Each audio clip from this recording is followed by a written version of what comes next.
Road works ahead. Yung kanina sarado, pero makakalusot. Dito na rin kami.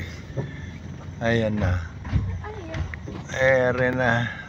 Ang oras ay 4 o'clock. Dito na yan.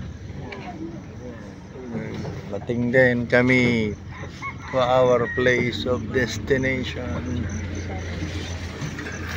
Yan na ang bahay na aming sinasadya. Nakatutok Doon yung isang sasakyan. daan papunta sa dagat. Ayan na oh. Yung sanga-sanga.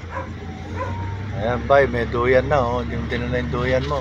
Ay, matulog ka na doon sa duyan. Ayan oh. Smells big. May. Ayun.